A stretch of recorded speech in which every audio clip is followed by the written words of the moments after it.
They say you never really know someone until they ask you to destroy your own dignity.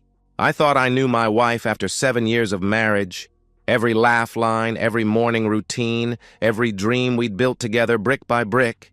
But the woman who sat across from me that Friday night, dressed like she was going somewhere I'd never been invited, asking me to agree to something that would gut our marriage while keeping me around to pay for it. That was a stranger wearing my wife's face. My name is Daniel Foster, and I need to tell you what happened to my marriage. Not for sympathy, I don't need that anymore. But because there's something important here about knowing when to walk away, about recognizing your own worth when someone you love decides it's worthless.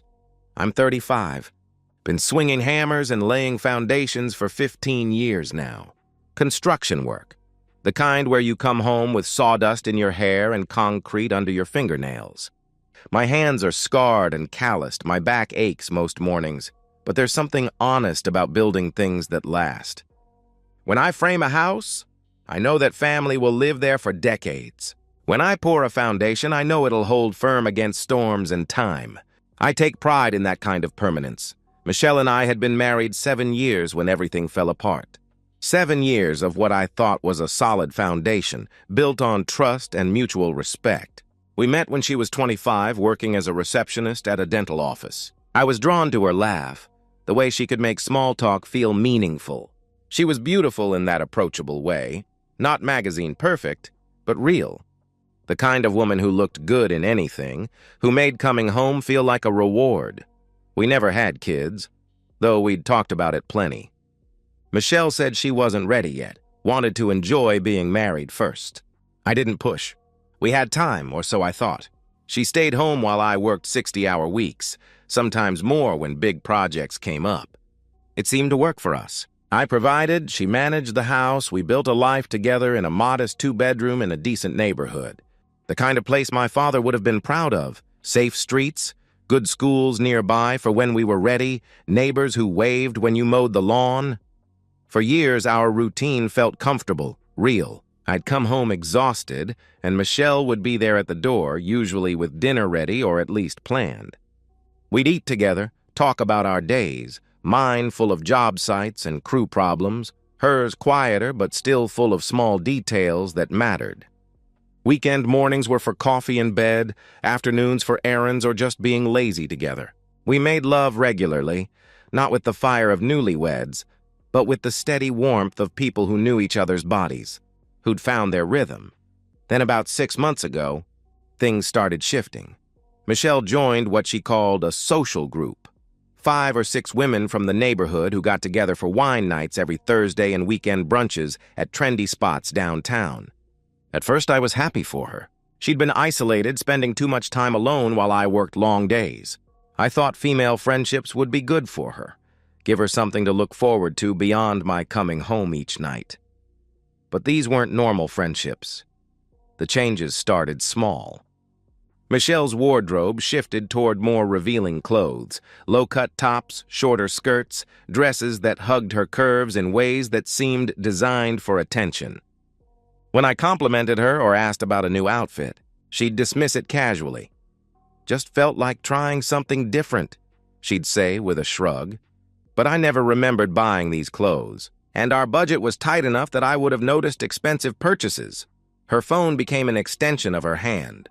Constant texting, frequent calls she'd take in private, laughter at messages she never shared. When I'd ask who she was talking to, it was always the same response. "Just the girls," she'd reply with a tone that suggested I shouldn't be interested in women's conversations. Fair enough, I thought. Everyone needs privacy. The intimacy died gradually, then suddenly. Michelle started claiming exhaustion, headaches, stress. When I'd reach for her in bed, she'd stiffen or turn away. "Not tonight," became her default response. Weekend mornings became rushing to get ready for brunch with the girls. Our quiet moments together evaporated, replaced by her endless preparation for social events I wasn't invited to. But it was the dinner conversations that really opened my eyes. Michelle became obsessed with talking about these women, how free they were, how they lived authentically, how they refused to settle or compromise their happiness. She'd go on about Sarah, who left her husband because he was holding her back, or Jennifer, who was exploring her options while technically still married. Every story seemed designed to plant seeds, to make me understand that staying in one relationship was somehow limiting, that commitment was a trap rather than a choice. I started paying closer attention to the details. These women weren't happy divorcees finding themselves. They were homewreckers encouraging each other's worst impulses. They'd meet at expensive restaurants I couldn't afford. Talk about their adventures with men who weren't their husbands. Validate each other's cheating and betrayals as empowerment and self-discovery. Michelle would come home from these gatherings energized in a way she never was after spending time with me. Her eyes would shine with excitement as she recounted their conversations. But when she looked at me, that light would dim. I could see her comparing, evaluating, finding me lacking against whatever fantasies these women were filling her head with. The warmth that used to greet me at the door was gone. Michelle would barely look up from her phone when I came home. Dinner became her talking at me rather than with me. Monologues about her friends' courage to leave boring relationships and pursue real happiness. When I'd try to engage, to ask about her day beyond the group, she'd give one-word answers and return to her phone. I noticed but didn't confront. Part of me hoped it was just a phase, middle-age restlessness, a need to feel young and attractive again. I told myself she was just finding herself, exploring friendships she'd missed out on. I worked harder, thinking if I provided more, contributed more, she'd remember what we had together. I picked up extra projects, brought home larger paychecks, surprised her with small gifts and dinner dates. I was wrong.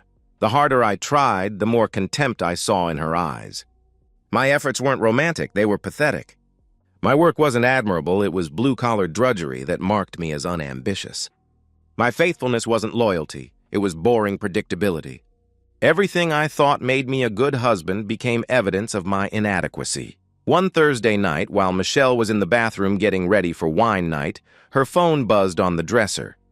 I glanced at it reflexively, not snooping, just the natural response to a notification.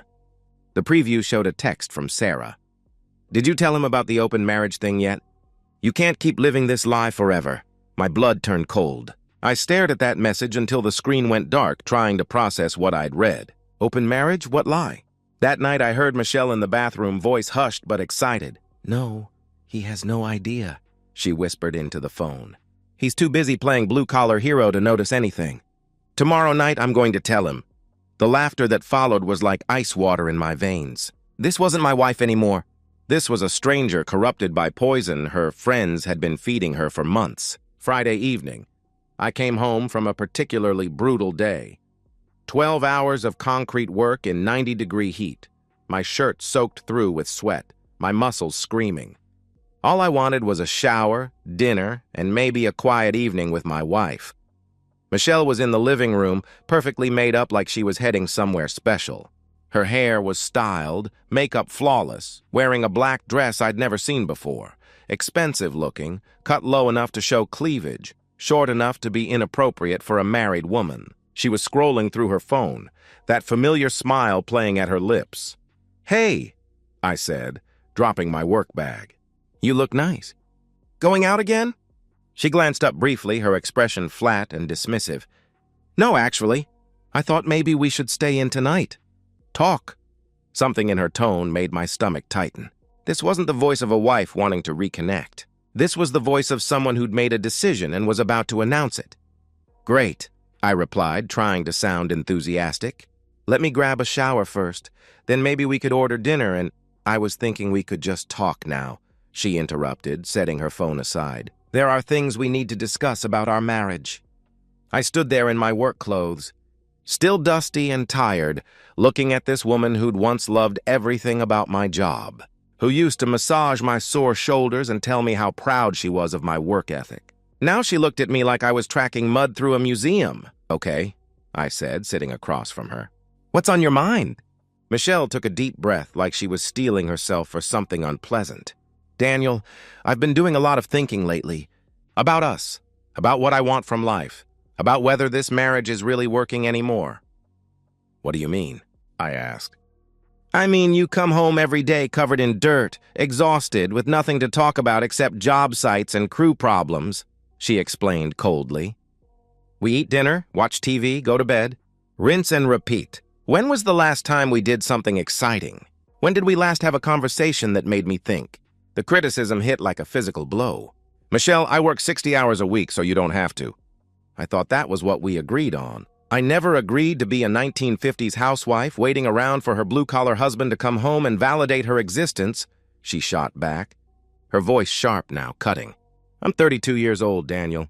I have needs, desires, dreams that go beyond keeping house for a construction worker. Construction worker. The way she said it made my job sound like failure, like something to be ashamed of. This from a woman who'd lived off my construction worker income for 7 years. What kind of dreams? I asked, though I was starting to suspect I already knew. Michelle shifted in her chair, gathering courage for whatever bombshell she was about to drop. I want to feel alive again, Daniel. I want passion, excitement, connection with people who stimulate me intellectually and emotionally. And I don't stimulate you? I questioned. Not anymore, she replied without hesitation. Maybe you never did, and I was just too young to realize it. 7 years of marriage dismissed as youthful ignorance.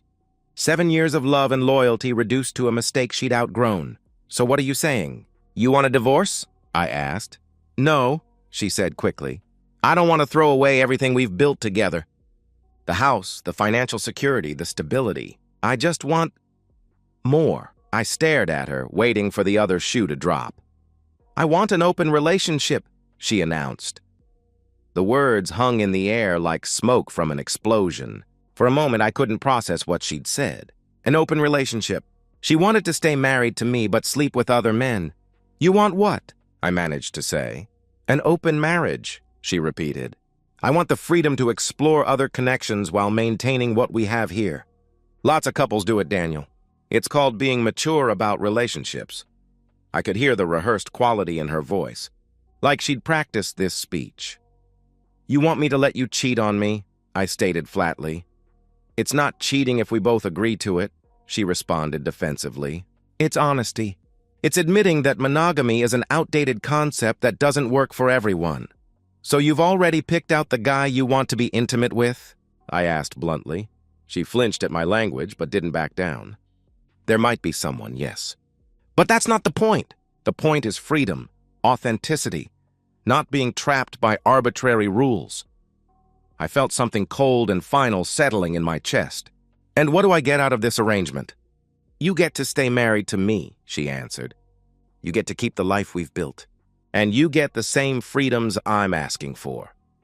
I don't want to have intimacy with other women, Michelle. I want to be married to my wife, I replied. That's your choice, she said coldly. But you can't make that choice for me anymore. The mask was completely off now. She wanted the security I provided while getting her thrill somewhere else. She wanted me to be her cuckold. No, I said firmly. The word came out harder than I'd intended, but I meant it completely. No, she repeated, surprised. I'm not doing it. I'm not agreeing to an open marriage. I'm not giving you permission to cheat on me while I pay your bills, I declared. Michelle's expression shifted from surprise to anger. You can't just refuse to discuss this? I'm not discussing it. I'm rejecting it. Completely, I answered. This is exactly what I'm talking about. She exploded. You're so rigid, so closed-minded. You can't even have an adult conversation about what I need. What you need is to have intimacy with other men while staying married to me. Did I miss anything? I responded. You're being crude and reductive, she snapped. This is about emotional fulfillment. It's about you wanting to be a while keeping a husband, I interrupted. She stood up sharply, face flushed with anger. How dare you call me that? What else do you call a married woman who wants to sleep around? I asked.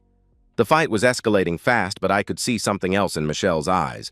Surprised that I wasn't negotiating, wasn't trying to find a compromise. My friends warned me you'd react this way, she said defensively.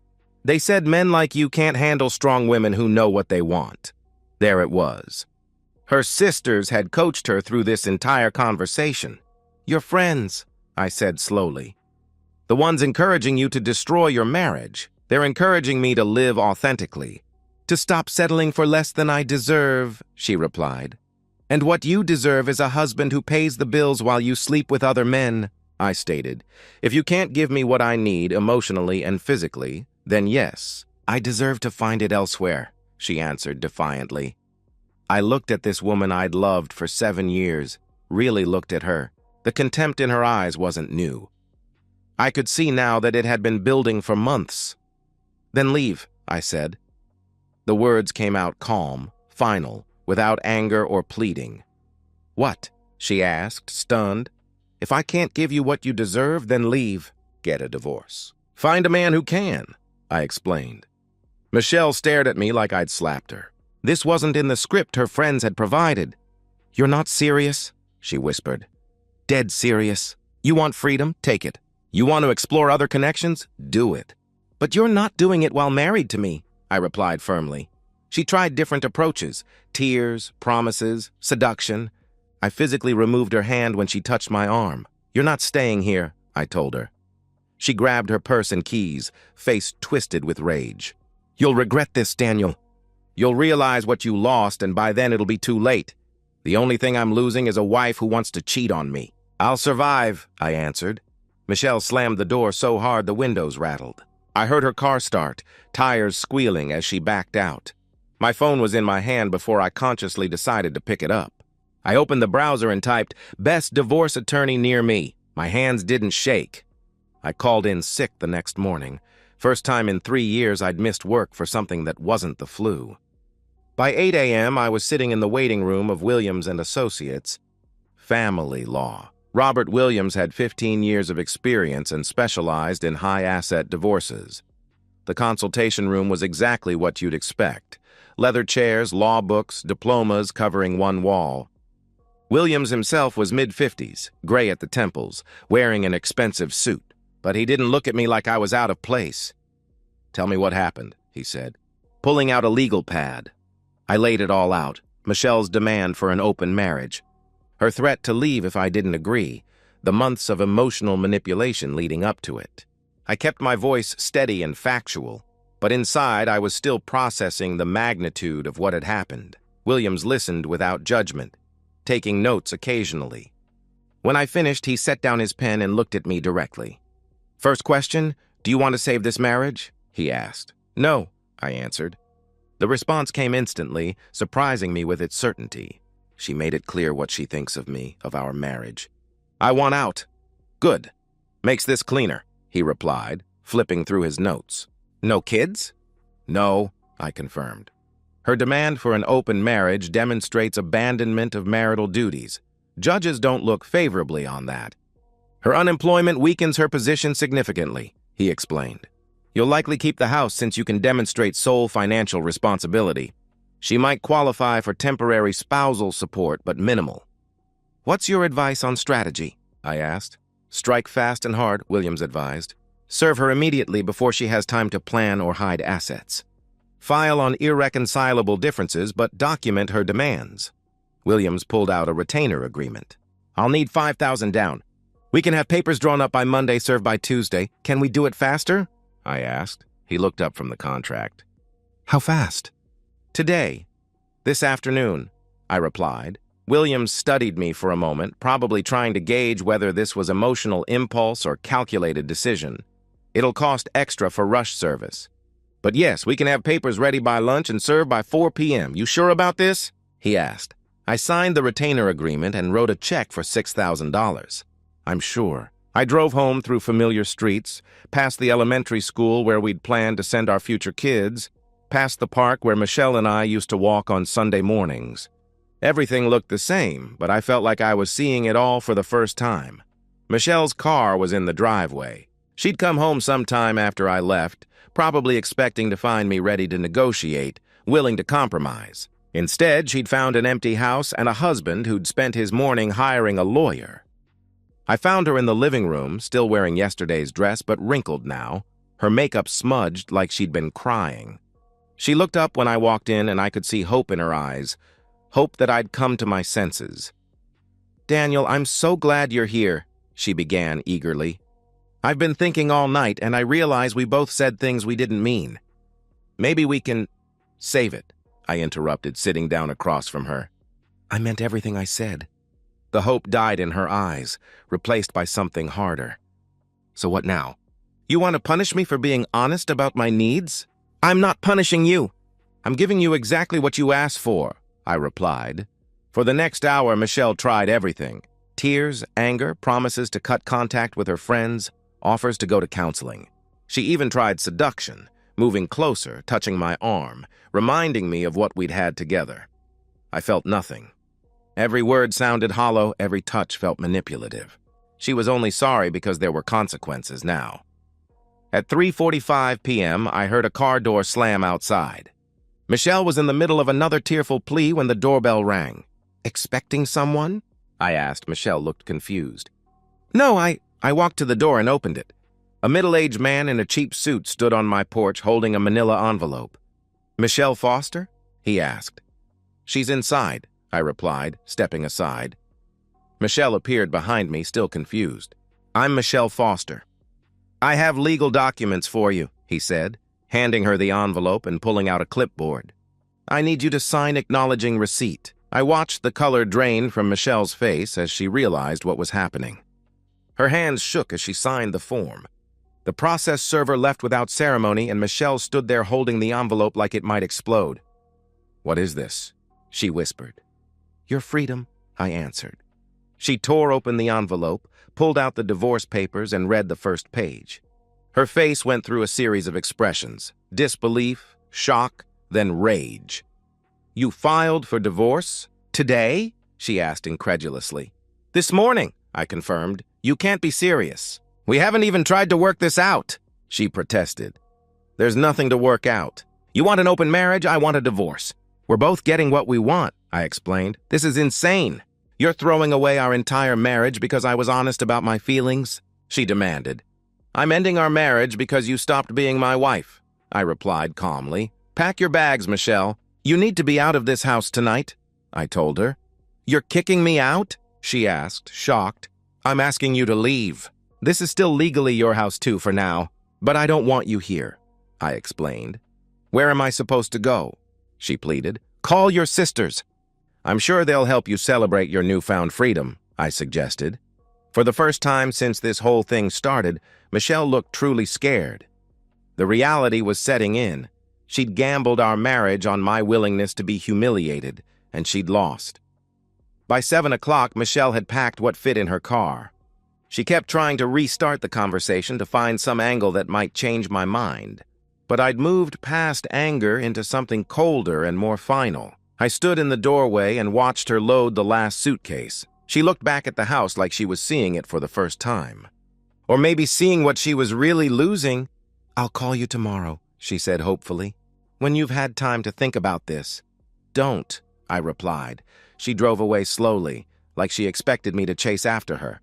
Instead, I closed the door and locked it. The house felt different immediately, quieter, cleaner somehow. My phone buzzed around 9 o'clock. Text message from Michelle. I'm staying at my parents'. Please think about what you're doing. We can fix this. I deleted the message without responding. I slept better that night than I had in months. Michelle returned the next morning with reinforcements, her parents flanking her protectively as we all took seats in the living room. Michelle told us what happened, her mother Patricia began gently but firmly. And while we don't agree with how she approached the situation, we think you're overreacting. Overreacting to what exactly? I asked. Her father Frank leaned forward. She had some concerns about your marriage, Daniel. Maybe she didn't express them perfectly, but throwing her out and filing for divorce? That's extreme. I looked at Michelle. Did you tell them what you actually asked for? Michelle's eyes darted away. I told them we had a disagreement about the future of our relationship. That's an interesting way to put it, I replied. Turning to her parents, I continued. Did she mention that she demanded an open marriage? That she wanted permission to sleep with other men while staying married to me? The silence that followed was deafening. Patricia's expression shifted from sympathetic to confused. Frank looked like he'd been punched in the stomach. Michelle? Frank's voice was dangerously quiet. Is that true? Michelle squirmed under her father's gaze. It's more complicated than that. Did you or did you not ask Daniel to agree to an open marriage? He demanded. I suggested that maybe we could explore, she stammered. Jesus Christ, Frank interrupted, putting his head in his hands. Michelle, what the hell were you thinking? Those women, Patricia said suddenly, understanding dawning in her voice. Those friends of yours.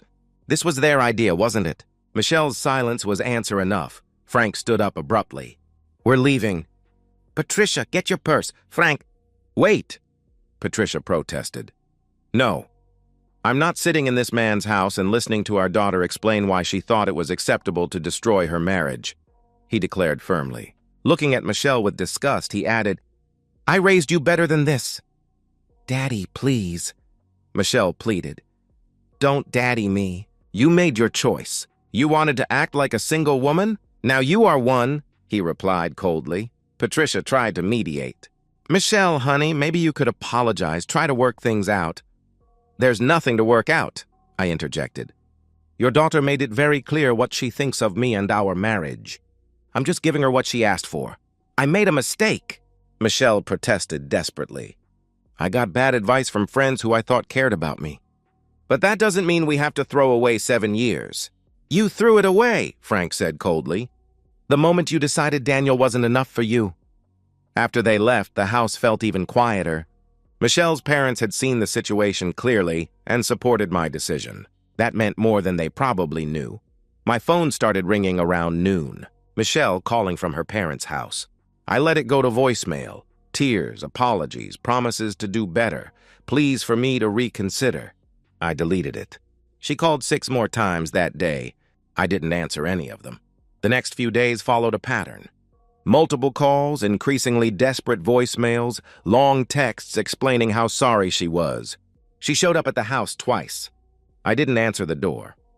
On Thursday, she sent a particularly long text. I left the group, told them I never wanted to see them again. I know what they did to me, how they poisoned my mind against you. Please, Daniel, can we just talk? I'll do anything to fix this. I called Robert Williams instead. She's panicking, I told him. Calling constantly, showing up at the house, promising to change everything. Classic pattern, Williams replied. Reality is setting in. Any contact from her lawyer yet? I don't think she's hired one, I answered. She will. Probably shopping around, trying to find someone who'll take the case on contingency. Unemployed spouse in a divorce has limited options, he explained. That night, Michelle tried a different approach. Instead of calling, she came to the house around 9 p.m. and sat in her car in the driveway. Just sat there like she was waiting for me to come out and invite her back in. I watched her through the bedroom window. She looked pathetic, slumped over the steering wheel, occasionally wiping her eyes. This woman who'd been so confident when she'd demanded an open marriage was now reduced to camping in my driveway like a stalker. After an hour, she gave up and drove away. She was back the next night and the night after that. On Sunday, I'd had enough. When I saw her car pull up, I walked outside and approached the driver's side window. Michelle rolled it down eagerly, hope lighting up her face. Daniel, I've been hoping we could, she began. Stop coming here, I interrupted. The hope died. I just want to talk, she pleaded. There's nothing to say. You made your choice, I made mine. It's over, I replied firmly. It doesn't have to be over. We can go to counseling, she suggested desperately. Michelle, listen to me very carefully, I said. You asked me to let you cheat on me. When I said no, you threatened to leave. I called your bluff. That's the end of the story. But I realize now how wrong I was, she protested. You realize now that your plan backfired. You thought I'd cave, agree to some version of what you wanted. Instead, you're facing divorce and living in your parents' basement, I responded. I love you, she whispered. No, you don't. You love the security I provided. But you don't love me. If you did, you never would have asked me to agree to your cheating, I answered. Michelle started crying again. Daniel, please. Doesn't 7 years of marriage count for anything? It counted for everything. Until you decided it wasn't enough, I replied. I turned and walked back to the house. She sat there for another hour, but I didn't look out the window again. She didn't come back after that night. The calls and texts gradually tapered off too. 3 weeks after I'd filed, Williams called with an update. She hired a lawyer. Cheapest one she could find, he reported. He called this morning wanting to discuss settlement terms. What kind of settlement? I asked. The usual. She wants the house. half the retirement accounts, permanent spousal support. Standard wish list for an unemployed spouse, he explained. And what did you tell him? I inquired. Williams chuckled. I told him to review the circumstances that led to the filing and call me back when he had more realistic demands. 2 days later, Michelle's lawyer called back. She was accepting our settlement offer. Half the liquid assets, about $8,000 total. Her car, personal belongings, and 6 months of temporary spousal support. I kept the house, retirement accounts, my truck. Clean break. I felt nothing when Williams gave me the news. No relief, no satisfaction, no regret. Just a sense of completion, like finishing a long and unpleasant job. The courthouse was exactly what you'd expect. Marble floors, fluorescent lighting, and institutional atmosphere that made everything feel final and official. I sat in the hallway outside courtroom 3C, wearing the same suit I'd worn to our wedding 7 years earlier. Michelle arrived 15 minutes late with her bargain basement lawyer. She looked terrible, thin, pale, wearing a dress that looked like it came from a clearance rack. The confident woman who demanded an open marriage 3 months ago had been replaced by someone who looked defeated and desperate. When they called our case, we filed into the courtroom like opposing armies laying down weapons. Judge Patricia Hernandez presided, a no-nonsense woman in her 50s who'd probably seen every variation of human marital failure. This is an uncontested dissolution of marriage based on irreconcilable differences, the judge announced after reviewing our file. Both parties have agreed to the terms of settlement. Mrs. Foster, is that correct? Michelle's voice was barely audible. Yes, Your Honor. Mr. Foster? The judge asked. Yes, Your Honor, I confirmed. The judge flipped through several pages. Mrs. Foster, you understand that you're waiving your right to permanent spousal support in exchange for 6 months of temporary support? Yes, Your Honor, Michelle replied quietly. And you're both satisfied that this settlement is fair and equitable? The judge inquired. This was the moment I'd been dreading, not because I had second thoughts, but because I knew Michelle might try one last desperate gambit. Instead, she just nodded. Yes, Your Honor, she answered. Judge Hernandez signed several documents and looked back at us. The dissolution of marriage between Daniel Foster and Michelle Foster is hereby granted, effective immediately. You are both free to remarry. Good luck to you both. Just like that, 7 years of marriage were legally erased. No drama, no final confrontation, just bureaucratic efficiency and the sound of a gavel. Michelle was crying quietly as we left the courtroom. Not the manipulative tears she'd used during our fights, but genuine grief for what she'd thrown away. I felt a moment of pity for her, but it passed quickly. As I walked out of the courthouse, I could hear Michelle sobbing behind me. But I didn't look back. That chapter of my life was closed permanently. The alarm goes off at 5:30 a.m., but instead of dragging myself out of bed to work for someone else, I'm up early to review project schedules for Foster Construction, the company I built from the ground up after my world fell apart. It started small. 2 years after the divorce, I used my savings and a business loan to buy a truck and tools, took on small residential jobs. Now Foster Construction employs 15 people and handles everything from custom homes to commercial renovations. Last year, we pulled in $800,000 in revenue. The modest house I'd fought to keep in the divorce has been transformed, expanded, upgraded, now worth triple what Michelle and I originally paid. But the real transformation isn't in the business or the house. It's in the man who owns both. Sarah Martinez came into my life 3 years ago. She was a high school English teacher, 34, never married, fiercely independent. While renovating her sister's kitchen, Sarah asked intelligent questions about the structural work, seemed genuinely interested in the craftsmanship. Most people just want to know when it'll be finished, I told her over coffee a week later. You actually cared about how it gets done. I like understanding how things work, she replied with a smile. Whether it's literature or load-bearing walls, we took it slow. Sarah had her own house, career, retirement accounts.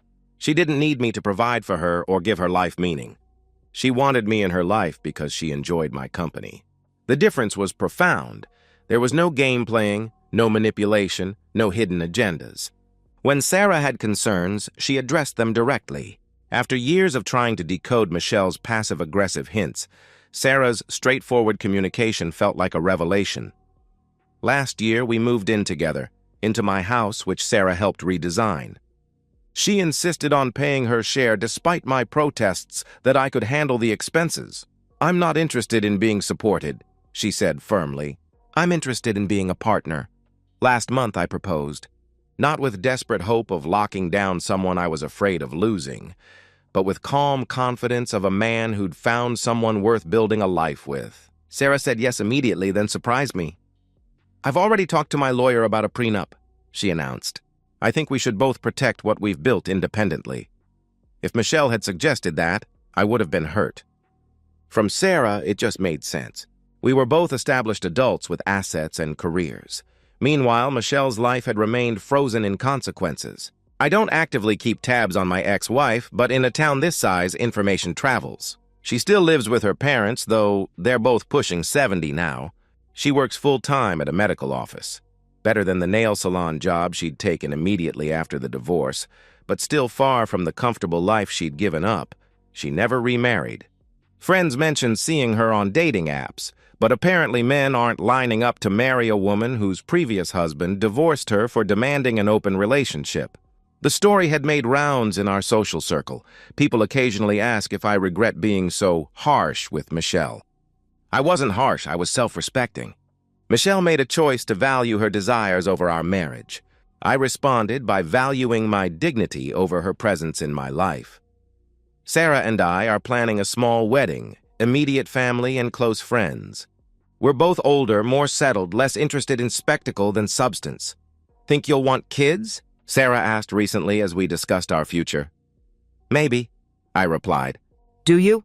"Maybe, but I'm happy either way.